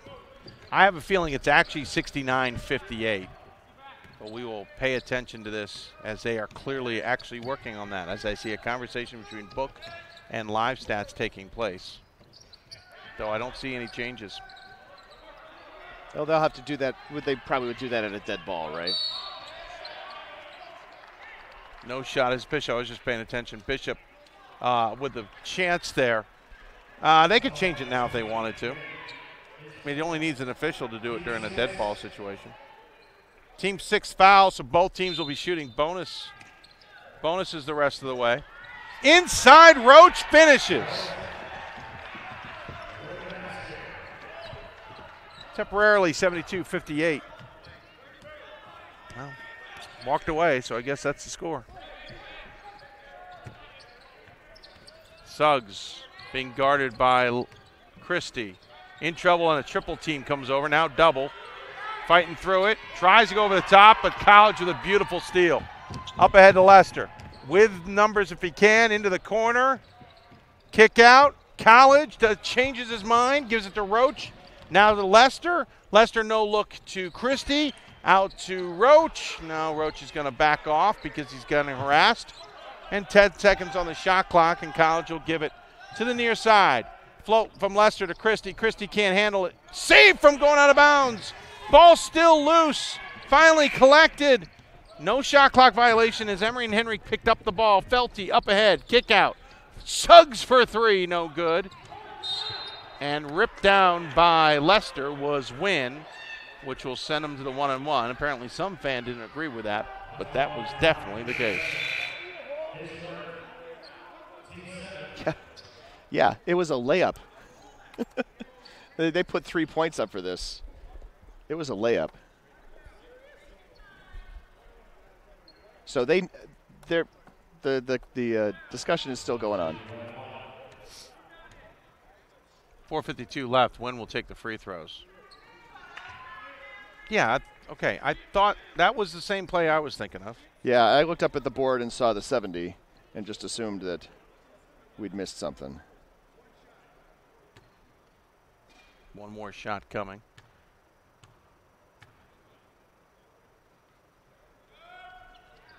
Second shot is good. 72-60 for now. It may be 71-60. Conversation taking place with an official, but I don't know what it is. It's in the paint. That's fairly certain. Well, that would make the 15-foot version of that story much different. Pat's working on it, so we'll continue to call it out here. Roach in the game. He's got Lester along with Christie as Roach loses control, but it was tipped out of bounds by the Wasps.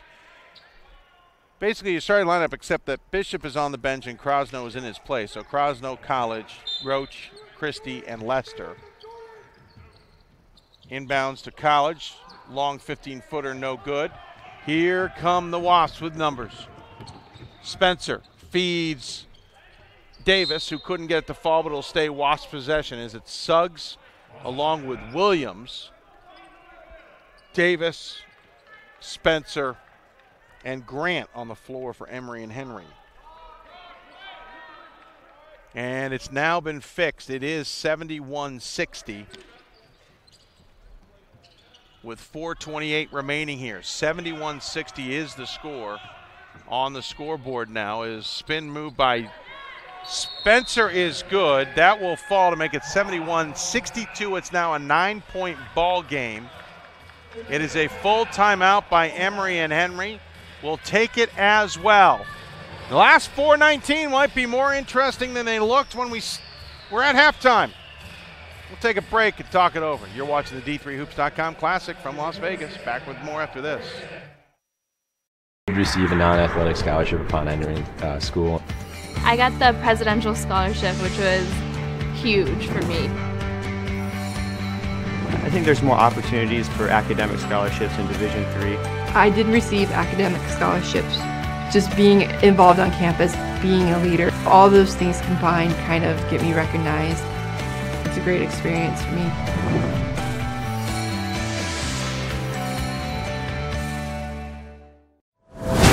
Big shots. Big dunks. This trophy is not given. It must be earned. The 2019 NCAA Division III Men's Basketball Championship, March 15th and 16th at the Allen County War Memorial Coliseum Arena in Fort Wayne. With his third triple. Visit ncaa.com/tickets and secure your seats today.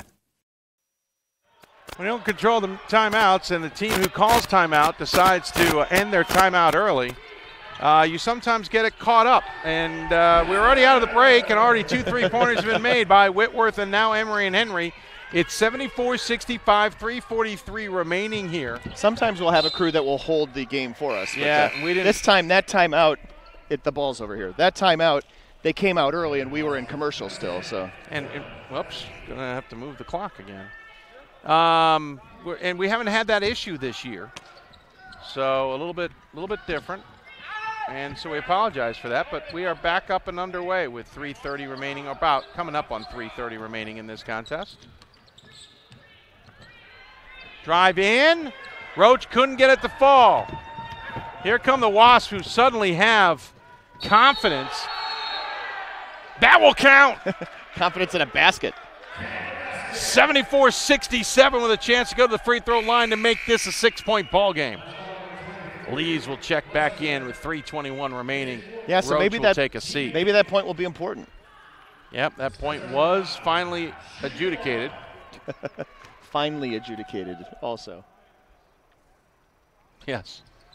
It does sound like they had actually, the scoreboard had incremented incorrectly on a different shot, not on the layup that we saw. On the previous shot, which was a little bit further out, but not crazy far out. 74-68 the score now. 3:12 left as Whitworth suddenly has, I'll say it, a swarm of Wasps bugging them right now. Oh, dear. And that's truthful because they didn't expect this to be an 8-point game after Lee's basket, as things have been a little bit tough, to say the least.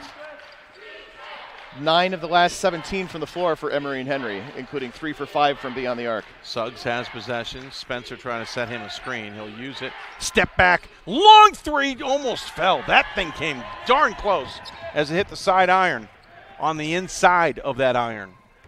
2:37 remaining. Lester finds himself wide open. Spencer comes over to try and block it. Doesn't understand why he got called for the foul, but it was his offhand that was pushing down on Lester's shoulder for the reason for that call. 76-68, 2:33 remaining. 19 fouls for Whitworth here.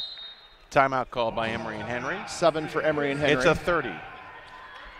They have, by my count, 1 remaining. And the book agrees, so you're good. There we go. Yeah, possession arrow, by the way, does point towards Whitworth. 2:33 to go. Emory and Henry with the ball now. We got free throws too, right? Yeah, he's got 2 free throws coming. Free throws and then the ball potentially. So, Emory and Henry's just got to continue to be patient here. Yeah, they can't be too patient, but they've done a good job with shot selection over the last few minutes, and they shouldn't change that. At worst, they're down 10 here. But they've been shooting of late, which is kind of how they did against Edgewood. Suddenly in the second half, everybody woke up. If they can hit a couple key shots, these 2 free throws won't be the worst thing for them. Lester goes to the line to shoot. He's a 64% free throw shooter coming into the weekend.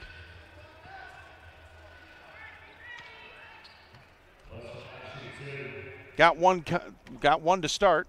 First one up, and good. 4 for 4 from the line here last night against Johns Hopkins. 1 for 3 here today. But he hits both of these. So 10-point ball game. 78-68, 2.5 minutes remaining. Suggs will bring it across to Grant. Out there with Wynn, Spencer, and Felty. David Wilson trying to get his players that don't have the ball to move. Yeah, Felty especially standing foot still, but Felty may be by design. Into Wynn. Nice. Wynn gets it to fall. They wanted a foul call, but not there as they cut the deficit to 8. Nice little two-man game. Wynn now in double figures with 10. Spencer with 24, Suggs with 21 for Emory and Henry, College with 21, Krosno with 12 for Whitworth. Whitworth just got into the North Carolina four-corner. Might as well. I'm just cracking up because you hardly see this. It is 10 seconds now on the shot clock. It's pretty deep out there. Christie, kick out. Krosno, 3. Oh. Big shot as it bounces high and comes back through. Oh, wow. 4-3 of the night for Krosno. Suggs loses the ball in the way. Stays Emory and Henry possession, much to the Pirates' chagrin. 81-70 with 1:33 remaining. Bounces back into the fourth row of seats back there. Yeah, that one took off. That's why I don't think Suggs lost it. I mean, there's never been more than like 5 people in those seats, but there's more than 4 rows of floor seats behind the basket. He set it up for the D1 and then leave it alone. Spencer forces the issue. Count it, go to the line. Nice job. Nice little ball fake there. 26 points now for Daniel Spencer. 5th foul on Lester. Lester's like, you sure? You sure it was me? You sure it was a foul? You positive? Yes, I'm sure. You sure? No, I'm positive. Okay, you must leave, sir. Me, 23? And Lester is out of the game, and Matt Logie will go down to the bench, and it's an easy decision. Number 1, Kyle Roach will enter the game to replace Lester. Lester fouls out with 9 points, 13 rebounds, 6 assists. Now checking in for the Pirates comes, not the Pirates, the Wasps comes Jamie Clark. Clark along with Grant. Spencer shooting the free throws, Suggs and Wynn on the floor for E&H. Free throw is good, completes a 3-point play, and it's an 8-point ball game. Full court press, not surprisingly, from the Wasps. Nearly stolen by Suggs. College gets his pass intended for Krosno batted out of bounds by Clark. 1:21 remaining, 23 on the shot clock. Be out of bounds on the baseline. Roach will do that. Nope, Matt Logie will call timeout first. It'll be a 30-second timeout, which provides us the opportunity to stick here with you and enjoy this 30-second timeout of musical interlude and conversation. I don't know. I think you need to do play-by-play of the timeout. 27-62 from the floor for Emory and Henry right now, 43%. It means they are 16 of 30 here in the second half. Significant improvement. 3 of 8 from beyond the arc. 10 of 13 from the line in the second half. Second half numbers for Whitworth. 14 for 23, then 3 for 7 from three-point range, and 9 for 11 from the free throw line. Rebounding is even here in the second half at 12 apiece. Emory and Henry has turned the ball over just 3 times. And, of course, Whitworth has taken pretty good care of the basketball as well. They've turned it over 5 times here in the second half. 10 for the game. Coming out of the break, Whitworth will inbound it now with Hendricks, who's joined on the floor by Roach, Christie, Krosno, and College. Gets it into Roach, and apparently he's fouled by Spencer as Roach was trying to hightail it away. Spencer's out there with Suggs, Grant, Clark, Wynn. As Felty will come in and replace Clark because they need the three-point shooting specialist in Felty, who hasn't had much to talk about tonight. He is a 33% three-point shooter, but he hit 3 big shots last night against Edgewood. As Roach missed that short and thought it was going in. Wynn gets an easy rebound right in front of Roach. Spencer changed his mind, will drive in. Krosno meets him, but the basket falls nonetheless. Down to a 6-point ball game, 81-75. Big miss, and then a big rebound and a big bucket by Spencer. Trying to trap in the backcourt. Picks up the dribble. Krosno gets it at midcourt, nearly steps over midcourt line without realizing it. Yes, he did. And then Suggs comes over and meets Roach, who's a 78% free throw shooter. Suggs picks up his second foul.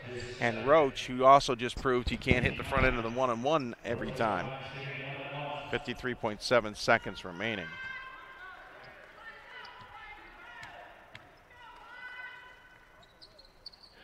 Does hit that one, though. 75% foul shooter coming into the afternoon. So it's now a 7-point ball game. After this, everybody will be in the double bonus. Hits that, so it's back to the 8-point lead. Suggs, Grant, Spencer, Felty, and Wynn. Wynn sets a screen for Grant. Grant kick out to Suggs. Didn't like the three-pointer, steps to the side, fires another one. That was worse. Good offensive rebound. Great offensive rebound by Wynn, who puts it up and in. 6-point ball game now. Timeout called by the Wasps. Matt Logie wanted a travel call. Thought it was I didn't think it was. Timeout called by E&H. It's a full timeout. They are out of timeouts, and we will keep it here just because there are 40.7 seconds left. And Pat, I know I'm putting you on the spot here. I forgot to mention, is there any chance we have the all-tournament team outside of these two squads that we at least mention to people here this evening? That's funny. Oh, I have no way. the screen right. I have it right on my screen. I had no idea, and I mean that seriously. I was actually putting the final two guys in, but we'll hold on to those names. Let's see. Already named to the all-tournament team: Kashawn Barnes of Ramapo, Ryan Bruns of Ohio Northern, Grant Gibb for Linfield, Joey Kern for Johns Hopkins, Emil Radicevic for Edgewood, Connor Raridan for North Central, Quentin Shields for UW Platteville, and Justin Thompson for Husson. And then I have two numbers circled on my box score, but some things could still change, perhaps. I know, but it could. It is unlikely to change, admittedly. On the women's side, quickly, Hannah Fox is the most outstanding player for Amherst. Amber Bayman from UW-Stevens Point, Lucy Barrett of Westfield State, Emma Dorsheimer of Gettysburg, Brittany Kokendorfer of Willamette, Holly Schneider of Buena Vista, Rachel Sidlowski of Carthage, and Abby Weeks for Ohio Northern. Looking for a defensive stop here, a turnover, and then we'll settle for the foul if they have to. Oh, they're going to get the offensive foul. I was going to say, did Roach just throw Spencer away from him? He did, and Spencer... He pushed Spencer away from him, and Spencer... I had an official dead in front of me. He pushed Spencer away from him, and Spencer added to the impact. But that's okay, because Roach played really good acting on that three-pointer earlier. No, that was college. Yeah, I'm sorry. It was college in my head, but I said something else. It's all right. I've done that all weekend. Three. Suggs for three. No. Roach hauls down the rebound and then gets tripped up. Yeah, not intentionally, but he got tied up in. Spencer's saying who tripped him? He tripped over himself, but someone tripped him. I saw it. He was tangled up in Alec Wynn. Oh, okay. It was Alec Wynn. Wynn on the floor. And that's the fifth foul. I think they called it on. Yeah, they called it on Wynn. Yeah, Wynn would be 5. So Wynn will exit the game, and back into the game comes the birthday boy, Andrew Davis. Roach will shoot the free throws. He missed earlier and made after. He's got 2 coming guaranteed in an 83-77 game with 35.8 seconds left. Grant, Felty, Spencer, Suggs, and Davis on the floor for the Wasps. Roach, Hendricks, Krosno, College, and Christie on the floor for the Pirates, but Lees is in and College is out. First one is good, 84-77.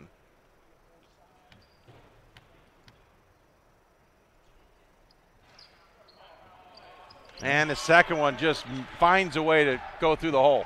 85-77, 8-point lead. Spencer's going to let this come up as far as he can, and Krosno allows. Spencer ahead to Suggs. 3-point coming. Buried it. And Suggs just takes an extra split second to set himself. And then nearly gets a steal. Out of bounds. Wow. Do we have to put time? No. Suggs touched the ball while standing out of bounds, so it's Whitworth possession. But should we put time back on the clock?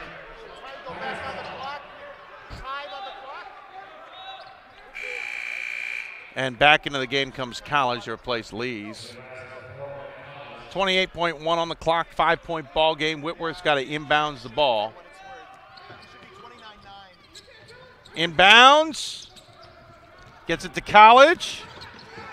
College picks up his dribble. Might have to get over quick. Throws an elbow. What is the call? Felty was in his space. That's the right call. Felty had encroached on College. That's that cylinder call that we talked about a couple times tonight or this weekend where Felty's feet were on top of College's, so College cannot come through with the ball in a normal sequence and have space to do that without creating contact. That's the rule to eliminate some of the elbows that were being thrown inadvertently, and the call correctly, in my opinion, put in place there, and College goes to the free throw line. Needs to hit both here to really ice the game. Hits one. Good start. With one to come.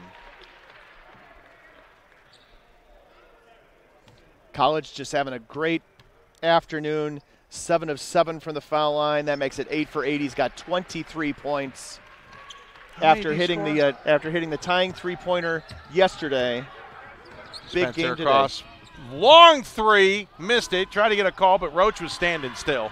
Long outlet. Roach has it. He'll call off on the 1-on-3. Gets it to Hendricks, and the Wasps might try to steal, but David Wilson tells him to call off the Dogs. And that will be the final.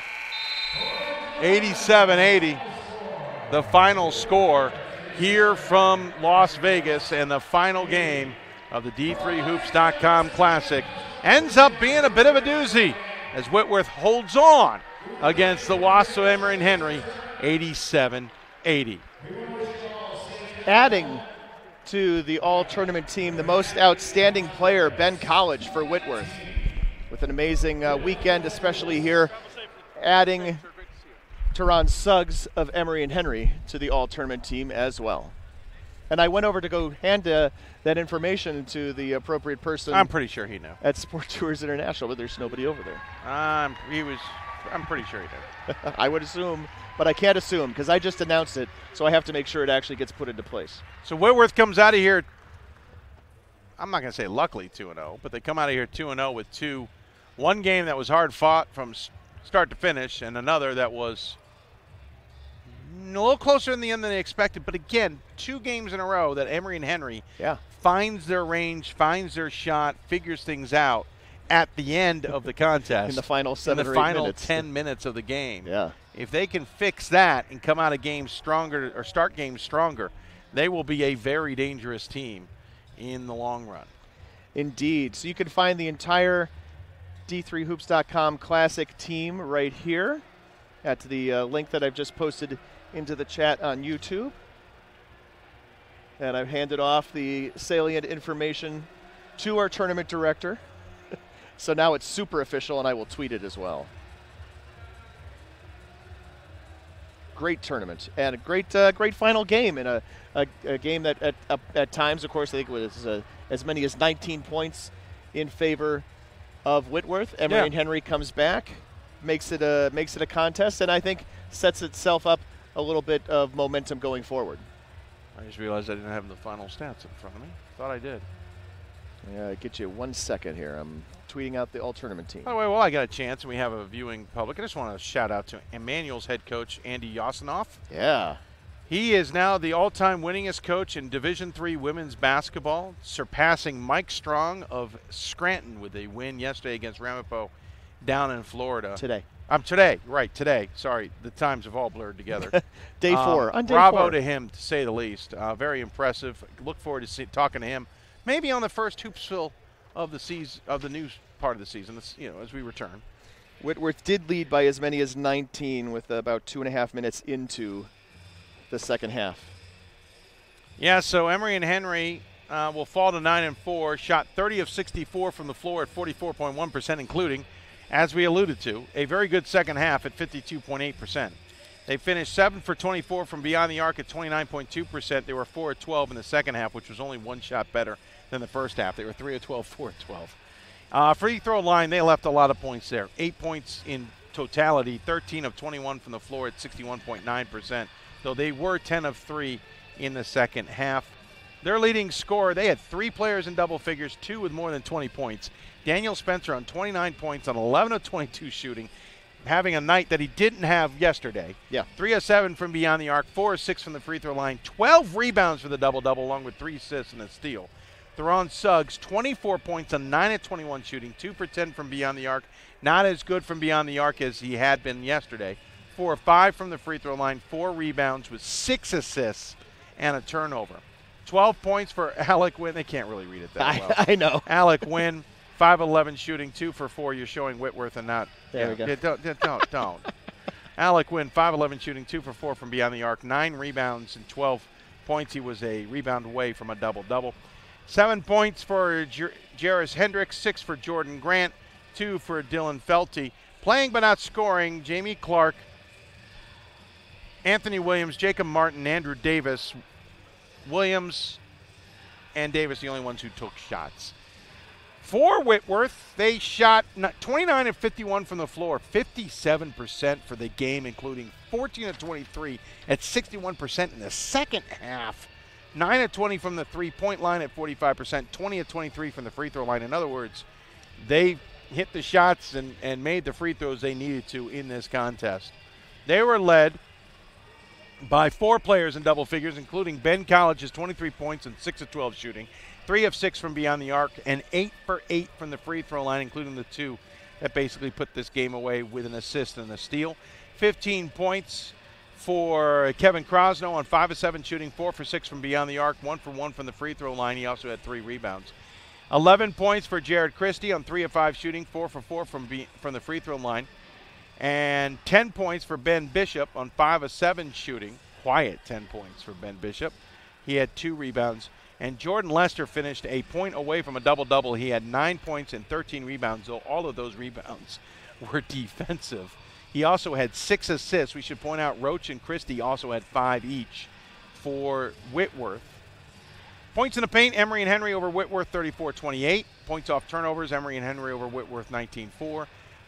Second chance points, Emory and Henry over Whitworth 14-10. Fast break points, Emory and Henry over Whitworth 4-0. But the big one, bench points, Whitworth with 26, Emory and Henry with 2. There were no ties.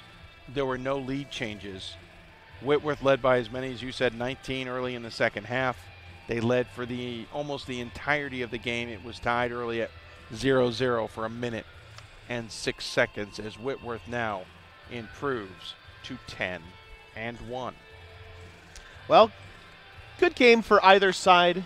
We talked about the things that Emory and Henry could take home with them and, use this as a springboard to get into the rest of the ODAC schedule and the remainder of their regular season.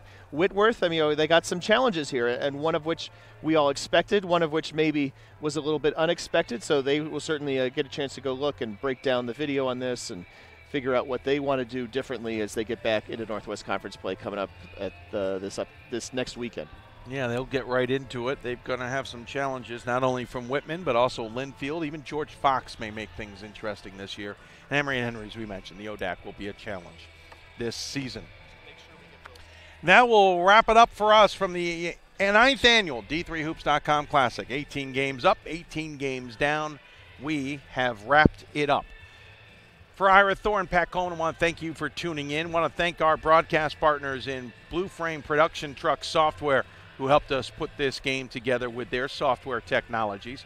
Also, of course, thank you to Sports Tours International for their assistance in helping put on this fine event. If you are interested in participating in this event next year, where there are openings, or in the future, contact us or Brett Seymour at Sport Tours, and we will be sure to get you here to the South Point Arena in Las Vegas. And we need to also thank South Point as well for their assistance in helping put on the broadcast as well. Thanks to all 18 teams who came out here this year to help put together a pretty good 4 days of basketball, culminating in Whitworth's win over Emory and Henry, 87-80. Again, for Ira Thor and Pat Coleman, I'm Dave McHugh. This is a broadcast at D3Hoops.com and Sport Tours International. If you'd like to reuse this game in any way, shape, or form, just contact us so we know you're doing it and give you the proper permissions, or maybe don't. It's just the right thing to do. Hope you enjoyed the D3Hoops.com Classic with us. We are wrapped and set. Have a happy new year, everybody, and enjoy Division III basketball when we get back, including Hoopsville, which returns on Sunday, January 6th at 7 o'clock Eastern. Good night from Las Vegas and D3Hoops.com.